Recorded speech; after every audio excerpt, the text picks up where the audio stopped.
I will limit this presentation actually to the question of monitoring, that is time variation in the elastic parameters inside the Earth.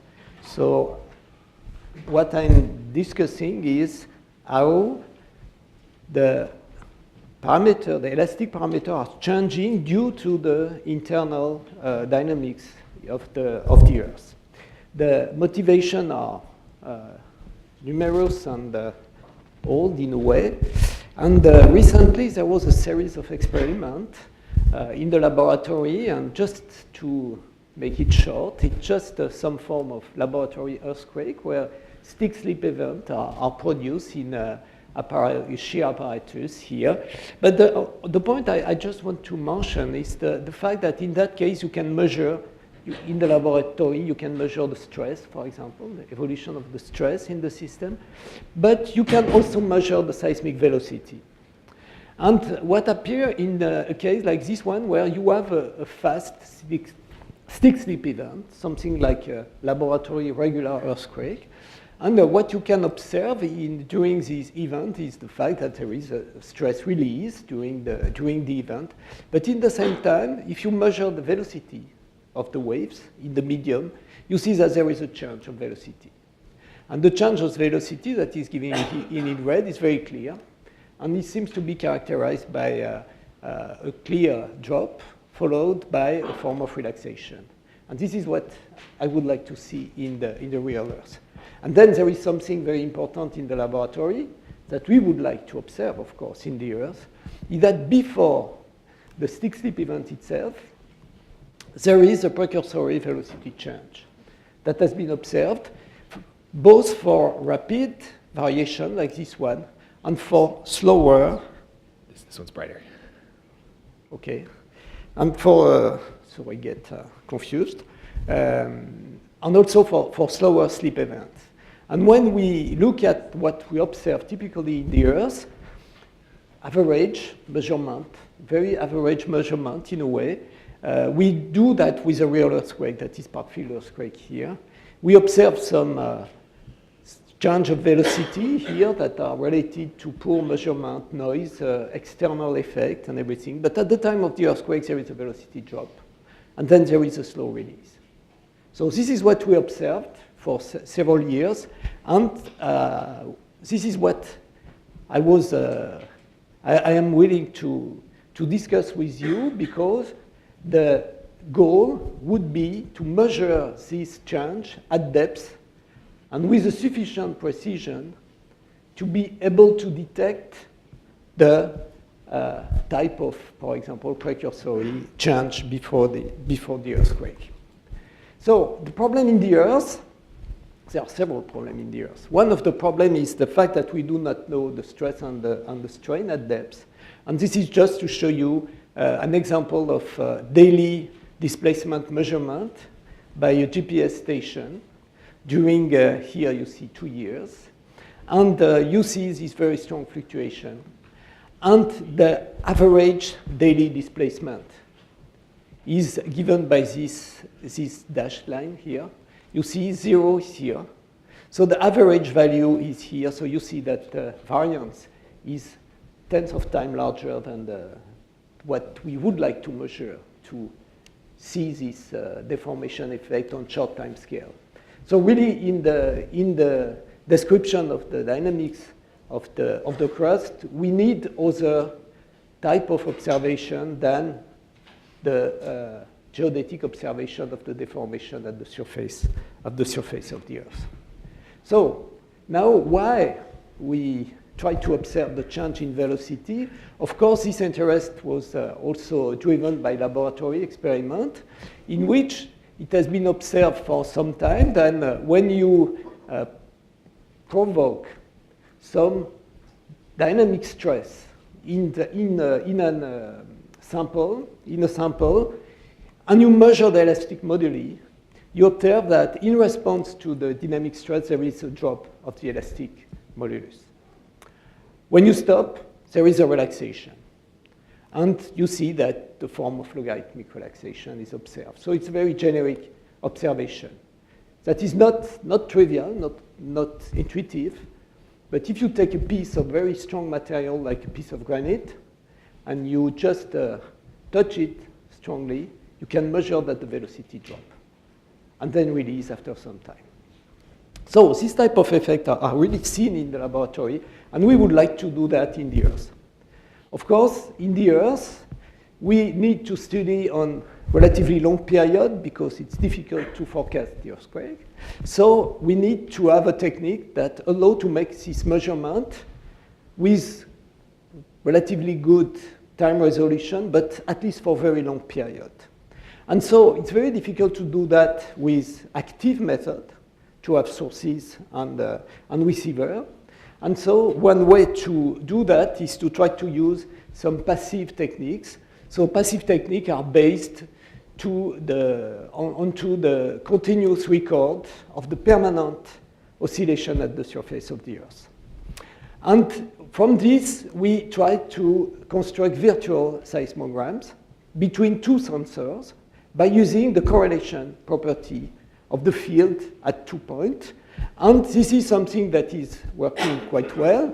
I will not repeat because I gave a talk yesterday, quite long, sorry, about this subject. But typically, this is the idea. If you have a sensor, you observe an earthquake or any source, and you will find the arrival of P wave, S wave, and some following backscattered wave field. If you use only two sensors, you produce virtual seismograms that have the same properties. That is that you can observe the P waves. This is a correlation, actually. But it is a virtual seismogram between two stations. You observe the P wave. Here you observe the S wave. We will see other example.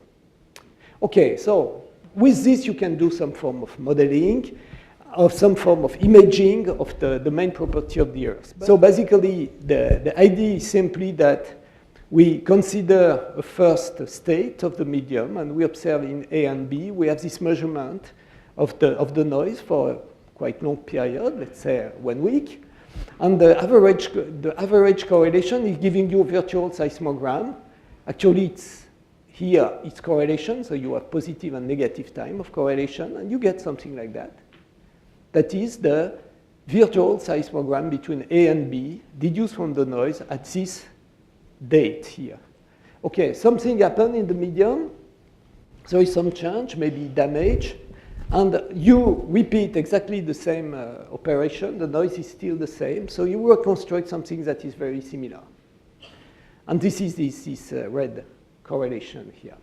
So now, if we want to measure the changes in the model, what we are looking for are very slight changes. To measure this, we cannot rely onto the direct wave, because the direct wave have very short travel times, and also they are very sensitive to the noise. We will see it.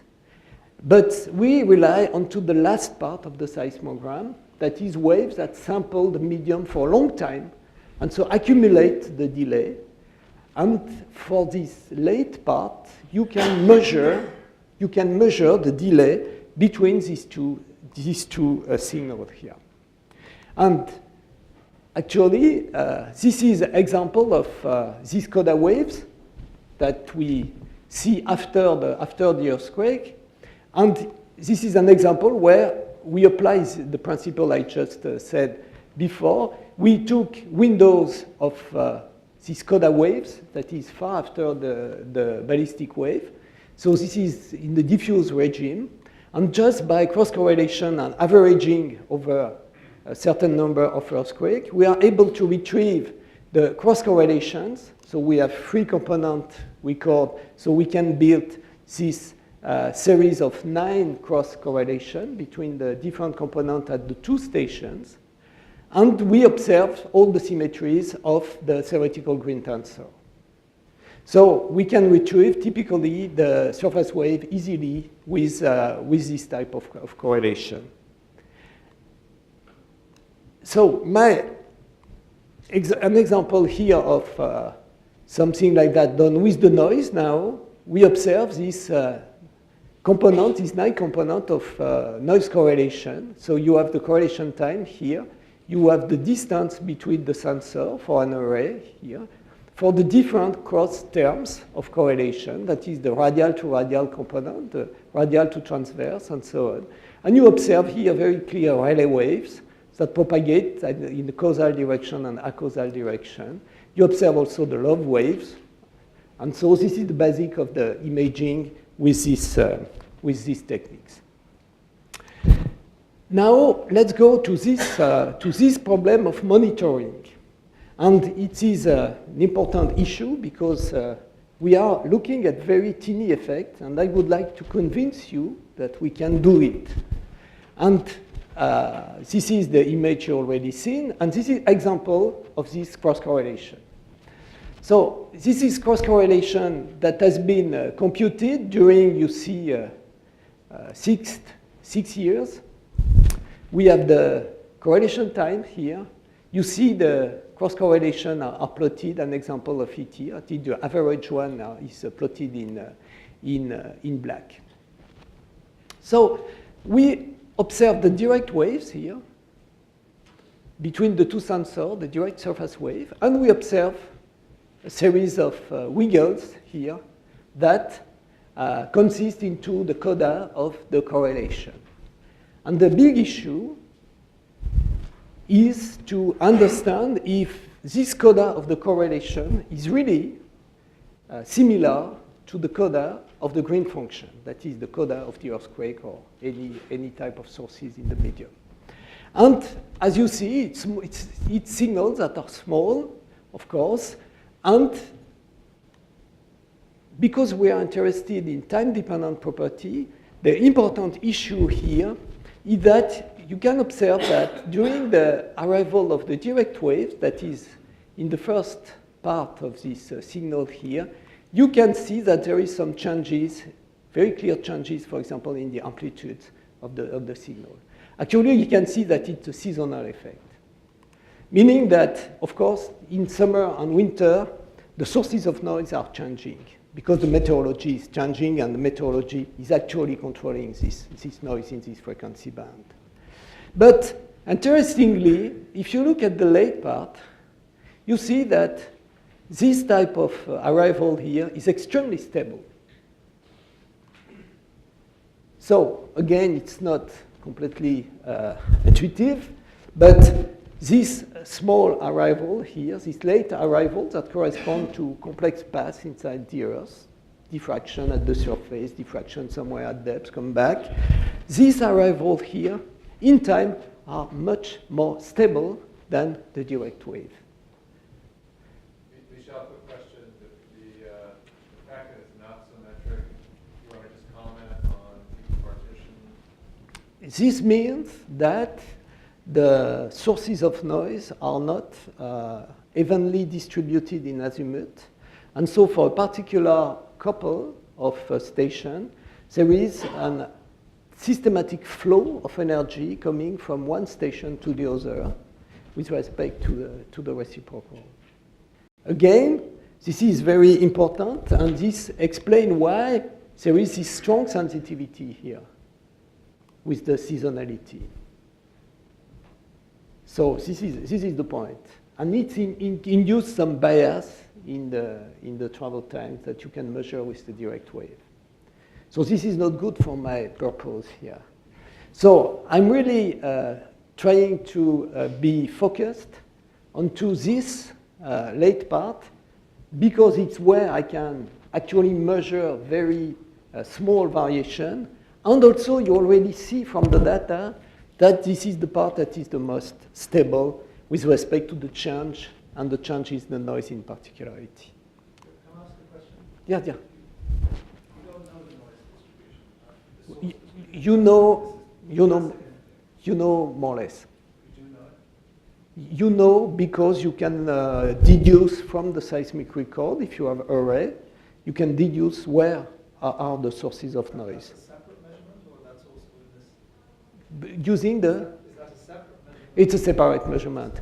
Also, you can deduce by using this effect we discussed, when you have a series of stations in different azimuth, simply, you can look at this ratio of energy in a causal and a causal direction. And actually, you can have a form of goniometric measurement of the distribution of the source of noise. So I assume the sources are known, then you're measuring the correlation function from which you want to deduce the yes. function, yes. from which you want to deduce the differential operator that has the structural properties of the medium. That are changing slightly. Exactly. I do not know the source of noise. They are changing maybe by order of magnitude, and I claim that I can measure some change in the parameter, in the coefficient of the equation that are of the order of 10 to the minus 4 in relative. So it's why I have to try to convince you that it's possible. So this is an example of a comparison between two of these correlations. In the case where you have here, it's a synthetic change. What you expect is that, of course, there is this accumulation of the change with time. And this is here in the assumption of a homogeneous change in the medium. That is a strong assumption, but this is the one that I will do in the next slide, let's say.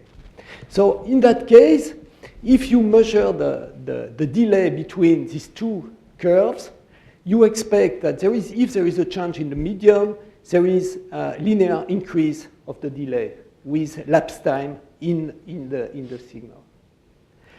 What is nice with the correlation technique that you can measure it for positive time, but also for negative time. But this regression and the quality of this regression is important because the quality of the regression tells you that you are really measuring something that is related to a change of the velocity in the medium. And of course, if you have the regression, you can measure the slope here. And the slope of this time shift as a function of lapse time, the slope, it's of course trivial to show that it's just the opposite of the relative velocity change in the medium. So we can speak about this relative delay or relative velocity. It's actually the same measurement in this case. But the problem is, can we demonstrate that practically, experimentally, the late part of the correlation function contains the scattered wave? And I would like to show you a couple of examples that are actually showing that we actually can be confident in this type of measurement based on multiply scattered wave in the correlation, in the noise correlation. Also, I agree, I already did some work on this question. It's not true for the ballistic wave. So don't try to do that with the ballistic wave. So how can we characterize the scattered wave? One of the characteristics is the energy decay with time. So we have backscattered wave, and the energy decay is described by radiative transfer equation. And so this is something we can test. And then we can test other type of property, like the fact that the virtual seismogram has to exhibit some long-range correlation that we observe with regular records. And finally, we will look to something a little bit more subtle. That is, can we observe the weak localization with the correlation? So just the energy decay to start. Let's take an example to show you different type of application. We are in a mine. We are in a mine, so we have a lot of noise due to industrial activity, and we have a lot of scattering due to the presence of the tunnels. And we use this data to reconstruct virtual seismogram. And this is an example here. This is test of processing, but this is an example of a virtual seismogram in the mine. So we have two distant stations, and this is the proxy for the green function between these 2 points that is just based on the correlation of the noise. You can see very well the P wave and the S wave arrival, and you see the delay, the decay of the coda. If you look at this signal in different frequency band, you retrieve the general property, and you can plot the energy density as a function of time, and you can fit this with, for example, a diffusion approximation in this case here. But you know, it's inside the Earth, it's in a 3D or almost homogeneous body, so it's easy to fit, and the diffusion approximation is supposed to do a good work here. And we find that we have a measurement of the mean free path of the wave from this cross correlation. Interestingly, of course, we can also observe a micro-earthquake, and we can do the same type of fit, and we find that, of course, the earthquake is not exactly at the same place at one of the stations and so on, but typically when we compare the mean free path that we measure with correlation and with earthquake, we found the same value. That means that at least our signals are exhibiting this property of the scattered wave. Now, can we do something more subtle? Something more subtle would be to say, okay, now can we use the virtual seismogram as regular seismogram? So can we use the coda of this correlation, that is the object we are interested in, to actually reconstruct virtual seismograms? So doing this again. So just to show you rapidly an example, this is an array in another type of application in seismology. So this time, this is the European network here. We choose some station here, and what happened is that we have very strong directivity in that case. And we have a reference station here in red, and we compute the cross-correlation of the noise with different stations of the array.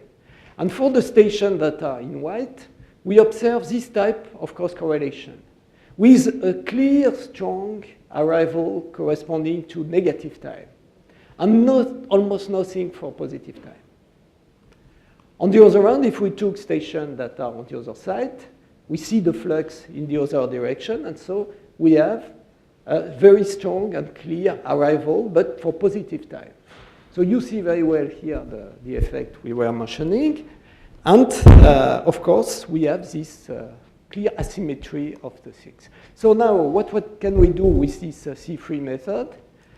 We can search for the response between A and B again, but not using the cross-correlation of the noise between A and B.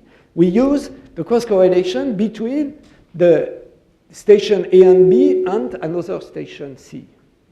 So if we compute this cross-correlation, we obtain proxies for the Green function between C and B and C and A.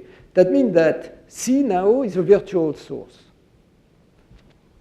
So we have a new source in C, and we could actually compute in this cross-correlation the correlation of the coda of the correlation, C3, and get some signal that we think could contribute to the Green function between A and B now.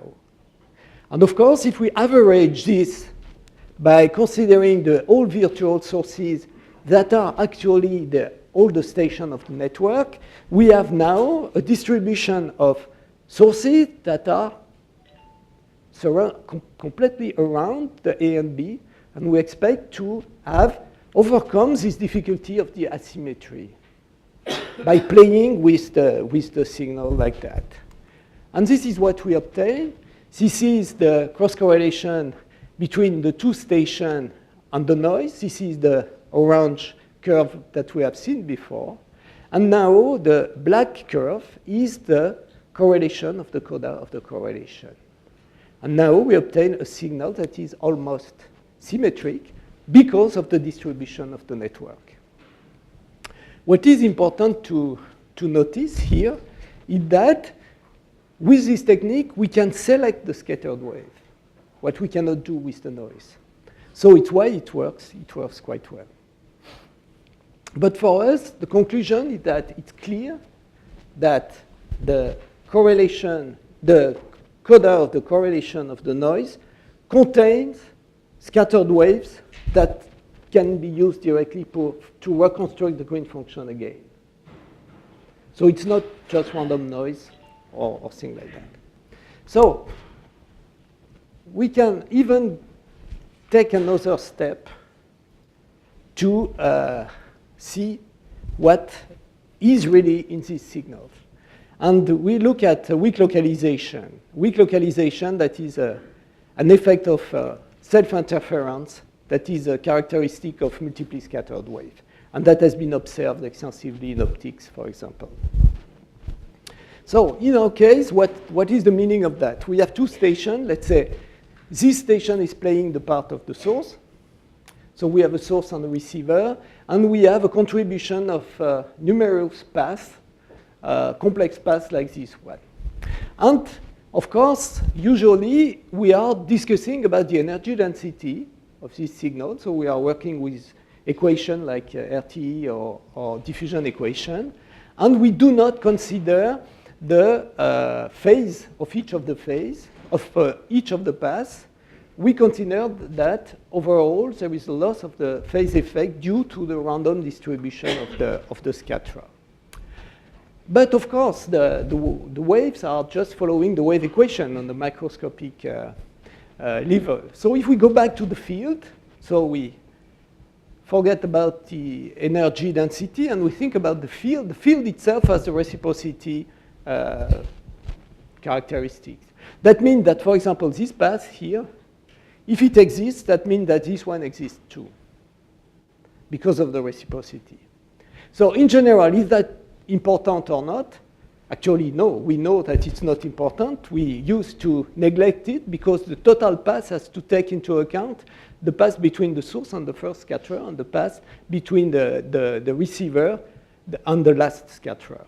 And these positions are random because we will sum all the possible paths, and so the phase effect disappeared. And so we are good with the diffusion equation and the classical representation of the intensity.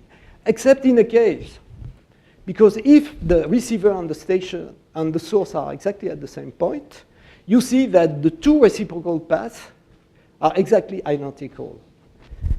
So you have to be count each of them, but they are exactly identical. So they have exactly the same phase. They are exactly in phase. So there is a self-interference that exists when the source and the receiver are at the same position for the multiply scattered wave only. And in that case, this produces actually a coherent contribution at the source. So this effect is called also the coherent backscattering.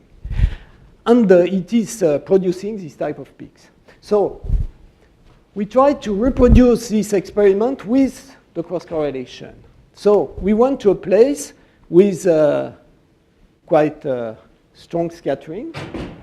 That is the volcano, to have another type of application. So we are on the Erebus volcano in Antarctica, and there is this array of sensors that are recording a lot of noise, and the noise is actually produced by ice quakes. The ice cap of the volcano is deforming and producing high frequency cracks that are recorded. And we actually can use this type of records to compute cross-correlation. So we compute cross-correlation between all the stations that are here. So, and this is an example of the cross-correlation in which you can observe body wave, surface wave. So it works quite well. And you observe also coda. So let's try now to concentrate onto the late part of the seismogram, and I mean, let's say on the correlation, and we will average the observation with the amplitude that is observed as a function of the distance to the source at different lapse time. So we look at the energy, and when you look at the energy, when you take a short time window in the cross-correlation, you observe this distribution of energy here as a function of the distance. And what is the guess? To just one point, the guess of the diffusion equation is that this is a constant. After some time, it will go to a constant. So this is what we observe after a short time window. And you see here, it's the passing of the Rayleigh wave. The Rayleigh waves are propagating away. So if we go at a longer lapse time, at longer lapse time, the relay waves are already far away, and we start to see something building up at the position of the source. When you are clearly far in the coda, you observe that there is a constant level of energy on which we normalize the signals, and a peak with an amplitude of 2 at the position of the source. So what we observe here is exactly the coherent backscattering, or this weak localization effect, that is that in the multiply scattered regime, there is a memory of the source that remained after the passing of the wave, long time after the passing of the wave. There is still the memory of the position of the source with this self-interference effect that is related to the reciprocity theorem. If you wait too long, you enter into the noise and this effect disappears. So I show you these 3 arguments to try to convince you that all the property, the subtle property of the multiply scattered waves are retrieved in this noise correlation. And it's interesting, by the way, you can measure the mean free path with this time evolution. That is very difficult to do usually. And it's not possible to use earthquake data. To do that, because it's usually the question, and you can't because of the reciprocity theorem that are not holding between any type of source and any type of record. So we have the signature of multiple scattering. So now, just to finish about these things and to go to an application, we want to know what is the sensitivity of this wave to the change in the noise. And good, looking to the time. And this is an example where we made a computation in which we have a scattering medium. We have a scattering medium, and we have sources in a ring around 2 stations here. And we compute the Green function, and we check that if we have a perfectly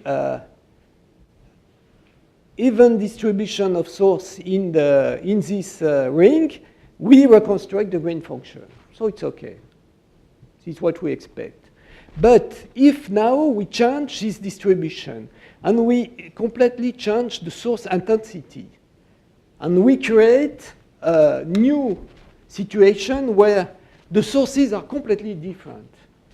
We know that when the sources are perfectly isotropic, we have an exact reconstruction, but now we took it really very anisotropic, and the maximum energy of the source is in a direction that is perpendicular to the strike of the 2 stations, that is corresponding to apparent arrival times that are not contributing to the Green function, that is at 0. So it's a very bad situation in this case to the reconstruction. And this is what we obtained. We got something because of the scattering itself that produced some arrival from all directions, but you see, this is the two signals we obtained. Now, we took these 2 signals and we measure the dt over t. What is the change of time that is measured here?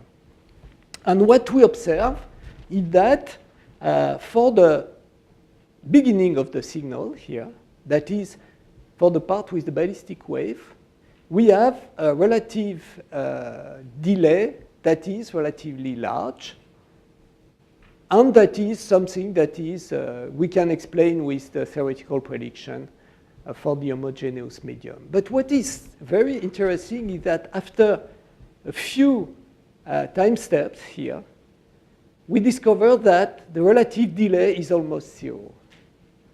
It's almost impossible to measure. That is that in this part of the seismogram, we cannot measure delay. And it's okay, because there is no change in the medium. So, but the changes actually are concentrated for the ballistic wave. And this is the non-trivial non-intuitive effect. There is very little sensitivity. Actually, we can give a very simple explanation for that. The fluctuation here that are measured are of the order of 10 to the minus 4 with the parameter we use. That is very small. So why? Again, let's consider that we are looking at the correlation between A and B here, and a particular path of the multiple scattering. Of course, we have a source like this one that is a contribution. I mean, there is a beam here that is contributing to this path. And you know the path could be long in the application we have, so it could be a very long path here. If you change, if you miss this one, and so this is this one that is contributing, of course there will be a false time that is implied because the apparent velocity will be different. But actually, the apparent velocity is applying only between A and the first scatterer. The rest of the path is frozen. So the rest of the path is independent of the source. And if we just use the homogeneous body approximation to compute what is the variation of velocity that is induced by a non-isotropic incident noise, you see that everything is concentrated over the first scatterer. So if you take this into account, you make some algebra, you take into account the statistical distribution of the length of this first step, there is an exponential distribution of distance between scatterers. That means a concentration of the events that are very close. So if you take all these things into account, you can write some equation I go through, but important you obtain an expression where B is the distribution of amplitude.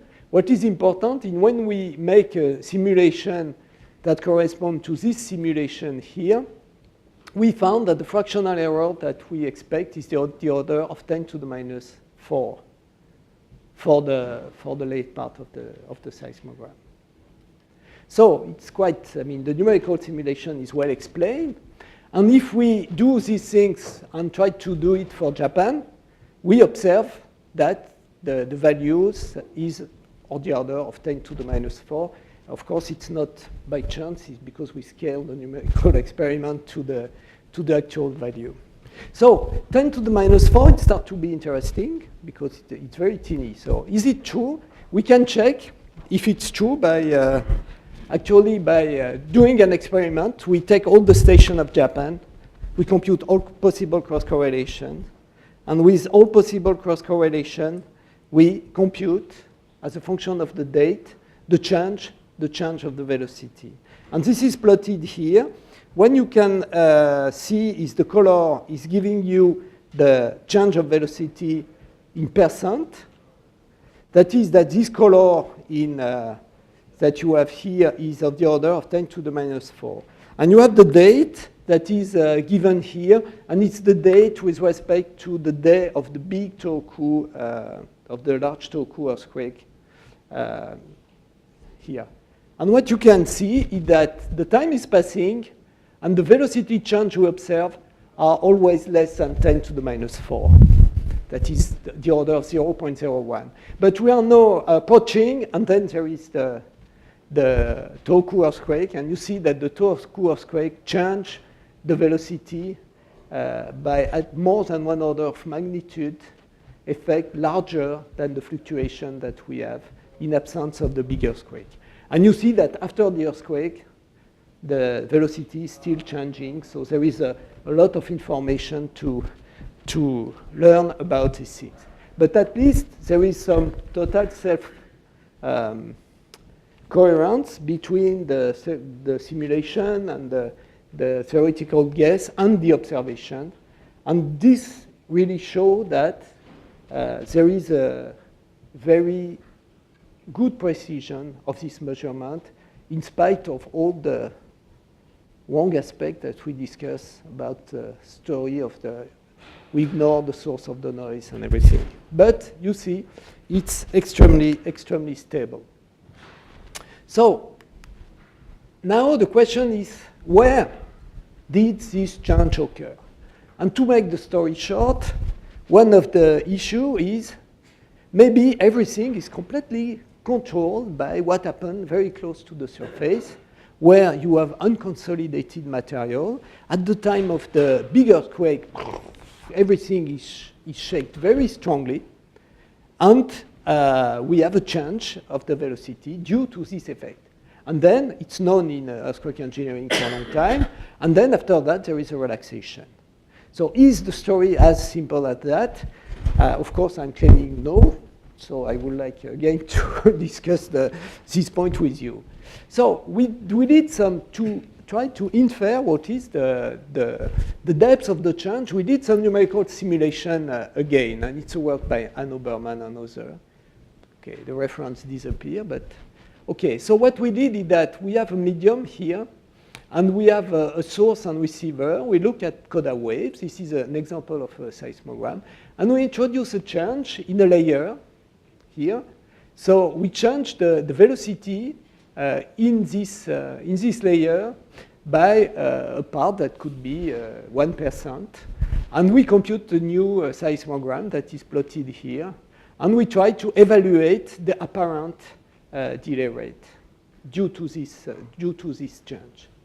And the idea is to measure how this apparent delay rate is changing when you change the depth of the layer where you change the velocity.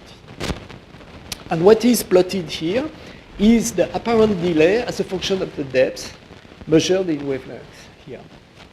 And of course, there is a very strong sensitivity of the change when you are close to the surface because of the domination of surface wave in the seismic record, and a decay with depth.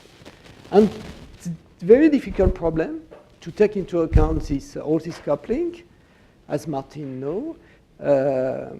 So it's an open question in terms of the theory, but numerically what we try to do is to build a model in which we consider the sensitivity to have two terms. One term is completely governed by the sensitivity with depth of the surface wave, of the Rayleigh wave, so the eigenfunction of the Rayleigh wave is driving the sensitivity. And of course, there is the presence of the body wave, and for the body wave, we consider actually the sensitivity that is driven by the radiative transfer equation for the elastic wave. And if we do that, we obtain that we can write the depth dependence of the delay to be controlled by the sensitivity of surface wave, sensitivity of scattered wave in the bulk, and a partition coefficient only. And this partition coefficient appears to change with the lapse time in the coda. So depending on the position where you are here, you will find that the sensitivity is changing. The result that you have here is showing that at the beginning of the coda, the sensitivity is controlled by the surface wave. And when you go further in the late coda, you see that it's asymptotically controlled by the body wave. I will not discuss this in detail, but again, it's a little bit counterintuitive when you think about equipartition and everything, but it's okay. There are different numerical simulations that actually are showing this effect. But what is interesting here that all this behavior can be scaled, and it can be scaled by a simple parameter that is the scattering mean free path of the shear wave. And in that case, if you change the scattering strength, that is, if you change from a very strong scatterer or weak scatterer, everything scales correctly for the sensitivity in this way. So that means that if we work with the early codas, this is what we do usually, we could assume that the surface wave sensitivity is governing. So it's what we tried to do in the past. This is just an example of an apparent temporal change of velocity as a function of the period here and the time. And you see that there is a time where the long period here are changing. So if we use the sensitivity of the Rayleigh wave, we linearize this and we find a map of the description of the depth as a function of time, the velocity as a function of depth and time. So it's completely based on two surface wave. So it's really a reduction, it's really an approximation. But in that case, because it's a slow slip event that is occurring at depth, it has some sense and seems to be reasonable. So now we have to be careful with that, and because I just want to discuss the limit of the reasoning. Because this argument, we use it for long period wave, and we discuss this effect of the period for long period wave. Now, you cannot use it like that. Because when the frequency, when you look at the frequency dependence, of course, if you increase the frequency, the sensitivity of the Rayleigh wave is going toward the shallow layer because of the penetration of the waves that is related to the wavelength. And so you are limited to the shallow layer. So with the scale, that is the wavelength. But you have to be careful. It's not enough. In the same time, when you increase the frequency, you decrease the mean free path. That is, you decrease the mean free time. That is that for a given lapse time, you have two concurrent effects. One is that the sensitivity of the surface wave are going to be limited to the shallow layer, but in the same time, the partition is evolving toward the body wave. That is, you are moving along this line. So at long period for the same time, let's say you are here, but you have to consider that everything is scaled by the mean free time. That is, if you take a simple case, the prediction could be that if f increase, the frequency increase, the surface wave mean that if you have a change just at the surface, dV over V increase, but in the same time there is a change in the partition. The body waves become more important. They are sampling at depth in the region where there is no change, and actually dV over V decrease. So you see, you could have a completely paradoxical effect. So in each case, you need really a quantitative analysis. But I think there are some discussion that has been done that are exactly contradictory, because you neglect the change in the partition. So, and to finish, just want to show you something in a range where I'm still 2 minutes, yeah, where we are back in Japan. Of course, we love Japan because of the density of the station, and INET, and not only, but also for the density of the station. And we have this very interesting distribution of stations with short period classical stations that are each of one in a borehole. And below the station, there are tilt meters. Tilt meters that are pendulums that are measuring the tilt of the Earth. And we use the tilt meter as long period seismometers. And there is, in this region here, there is, if I remember correctly, 850 tilt meters. So it's an extremely interesting data set. We use the seismometer to build a map of change during a period from April to September 2011, so just after the earthquake. And we can work in the 1 to 7 second period. That is the microseism range, the meteorological effect. And we can also work at longer period, and this is new because we have never worked with such a low frequency. So we are here between 8 and 30 seconds and 15 and 50 seconds. That means that we have very long period wave, and with this wave we can measure the change. We can really apply this technique and measure the change. You can see that these figures are quite different in in their distribution of velocity change. And let's concentrate on these two ones. This is the Rayleigh wave depth sensitivity kernel. Here, because of the time we use, I can use the hypothesis of the predominance of a surface wave. And you see that in the range 15 to 50 seconds, this is the sensitivity of the wave here, while for the 8 to 30, it's here, and for the 1 to 7, it's here. So you sample mostly this region or something deeper here. So if we take the 1 to 7 seconds, we look at the velocity change, and we obtain this map here.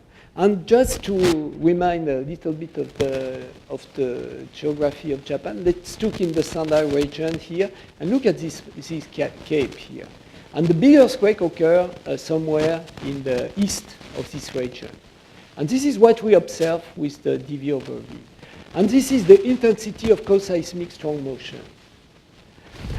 And you see that there is a correlation in the highest part of the strong motion intensity is here, and there is a clear correspondence with that. Meaning that there is some clear correlation between the shallow layer, velocity change, and the strong shaking. This is what we could expect.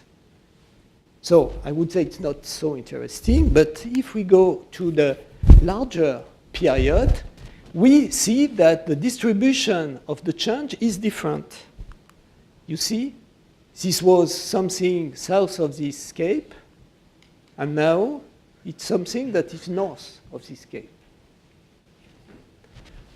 If you now consider what is the deformation that is produced during this period according to the geodetic measurement, you obtain this map here. So you see that it seems that now what we observe at long period, at larger depths, is no more controlled by the distribution of the strong shaking, but by the distribution of the deformation at 15 kilometer depths in that case. So we probably can measure something at depths that is really related to the deformation. What is interesting is to look at the time series. And the time series, if you look at the continuous line here, you have the free period band. We observe the largest change at short period with very strong co-seismic effect and relaxation. At the intermediate band, we have this curve here, smaller changes, and some possible relaxation. And at longer period, we have a smaller change, and difficult to say any relaxation. What is important to notice is that at least, maybe even at 1 to 7 seconds, there is no co-seismic drop immediately followed by the relaxation. What we observe and we tested that is resolved by the data is the minimum change is delayed in this observation. And we have observed the same thing with the Venturan earthquake in China. There is a delay that we observe here in these changes. And of course, this